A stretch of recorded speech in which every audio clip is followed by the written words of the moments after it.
আমার যখন টার্ন এসেছে রাষ্ট্রপক্ষ থেকে আমি বলেছি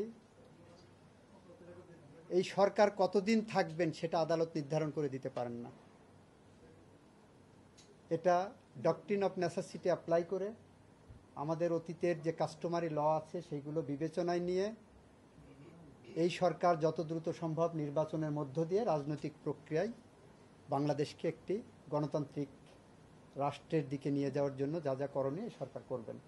গতকালই সাবমিশন আমি দিয়েছি। সুতরাং আদালত নির্ধারণ করে দিতে পারেন না যে 3 বছর থাকবেন না 5 বছর থাকবেন না 3 মাস থাকবেন। এবং গতকালকে আপনারা আমাদের প্রধান উপদেষ্টা মহোদয়ের বক্তৃতাও দেখেছেন যে এটা রাজনৈতিক দল ঠিক করবেন, জনগণ ঠিক করবেন। দ্বিতীয় সাবমিশনে আমি বলেছি মহান মুক্তিযুদ্ধের মধ্য দিয়ে অর্জিত এই বাংলাদেশ এবং এই বাংলাদেশের সংবিধান মানুষের অধিকার নিশ্চিত করার জন্য এটা হয়েছে, সেটা প্রথম মুক্তিযুদ্ধ এবং এই যে দ্বিতীয় মুক্তিযুদ্ধ জুলাই আগস্টে যেটা হয়েছে গণ অভ্যুত্থান, এই আন্দোলনগুলো এটাই স্বীকৃতি দেয় যে বাংলাদেশের মানুষের মত প্রকাশের স্বাধীনতা, সংগঠন করার স্বাধীনতা নিশ্চিত করতে হবে। বাংলাদেশ আওয়ামী লীগের গুটি কয়েক নেতা কর্মীরা এমনভাবে অপরাধে জড়িয়ে পড়েছিলেন, কর্তৃত্ববাদী সরকার এমনভাবে অপরাধে জড়িয়ে পড়েছিলেন, এ ব্যাপারে কারোর কোনো দ্বিমত আপাতত দেখি না। তবে তাদের অপরাধের বিচার ভিন্নভাবে হবে। তাদের অপরাধের বিচার যেভাবে রাষ্ট্রীয় আইন আছে সেভাবে করবেন। সেই অপরাধের বিচারের সাথে ওই সংগঠনের নিবন্ধন বাতিল করতে হবে, এটাই সরকার মনে করে না এবং সংবিধান সমর্থন করে না। মুক্তিযুদ্ধের চেতনা সমর্থন করে না, প্রথম মুক্তিযুদ্ধ দ্বিতীয় মুক্তিযুদ্ধ কোনো চেতনায় সমর্থন করে না। সুতরাং আমরা এই নিবন্ধন বাতিলের বিরুদ্ধে, কারণ এই সরকার সিভিল রাইটস প্রোটেক্ট করার জন্যই, গণতন্ত্র পুনরুদ্ধারের জন্যই, মানুষের মত প্রকাশের স্বাধীনতার জন্যই গঠিত দায়িত্ব নিয়েছেন। সেই জায়গা দাঁড়িয়ে এই সরকার কখনোই কোনোভাবেই একটি রাজনৈতিক দলের নিবন্ধন বাতিল করার এই প্রক্রিয়া সমর্থন করতে পারে না।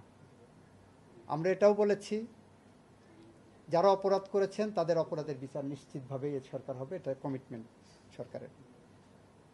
এরপরে আমরা বলেছি যে এই রিট পিটিশনটা যার বিরুদ্ধে করছেন, যার নিবন্ধন বাতিল করতে এসেছেন, তার নাম হলো বাংলাদেশ আওয়ামী লীগ। বাংলাদেশ আওয়ামী লীগকে এখানে বিবাদী করেননি। আপনি একজনকে শাস্তি দেবেন, তাকে আপনি বিবাদী করবেন না, নোটিশ দেবেন না, এটা হতে পারে না। আমি এটাও বলেছি। আমি বলেছি বাংলাদেশ আওয়ামী লীগকে নিষিদ্ধ করার দাবি করতে পারত বিএনপি বা অন্য রাজনৈতিক দলগুলো, যে পরিমাণ তারা সাফার করেছে বা প্রতিপক্ষ মনে করে। এখন পর্যন্ত বিএনপি বা অন্য কোনো রাজনৈতিক দল আওয়ামী লীগকে নিষিদ্ধ করার কোনো দাবি প্রত্যক্ষ বা পরোক্ষভাবে করেননি। ফলে তারা চায় লেভেল প্লেয়িং ফিল্ড হোক, রাজনীতির মাঠে জনগণ যাকে গ্রহণ করে সেই রাজনীতি, রাস্তার রাজনীতি আপনি কেন আদালতে টেনে আনবেন? অতীতে এই আদালত পাবলিক ইন্টারেস্ট লিটিগেশনের নামে অনেক রকমভাবে মিসইউজ করেছেন আপনাদের 102 এর জুরিসডিকশন। আমরা চাই সেই মিসইউজটা বন্ধ হোক। আমি বলেছি বিচারপতি তোমার বিচার করবে যে জন, সেই জনতা আজ জেগেছে, সেই জনতা। এই যে থিওরি, এই থিওরি অ্যাপ্লাইড হয়েছে গত গণ অভ্যুত্থানে। আমাদের দেশের সুপ্রিম কোর্টের প্রধান বিচারপতির, বাংলাদেশের প্রধান বিচারপতির বাসভবনে আক্রমণ হয়েছে। গণ অভ্যুত্থানের মধ্য দিয়ে সরকার, কর্তৃত্ববাদী সরকারের পরিবর্তন হয়েছে। আমি বলেছি এই সুপ্রিম কোর্টে কোনো আঘাত আসলে সেই আঘাত আমারও হৃদয়ে লাগে, আমারও হৃদয়ে রক্তক্ষরণ হয়, কারণ আমি এখানে পেশায় নিয়োজিত। কিন্তু এটা কেন হলো, কোন প্রেক্ষাপট হলো, কাদের ভূমিকার কারণে হলো, এটাও আপনাদের মাথায় রাখতে হবে। আমি ওই দিন একটা কন্টেম্পট ম্যাটারে বলেছিলাম আদালতের মান সম্মান অক্ষুণ্ণ রাখা, ক্ষুণ্ণ রাখার দায়িত্ব শুধুমাত্র আইনজীবী বা জনগণের না, সেই দায়িত্ব আদালতের উপরও বর্তায়।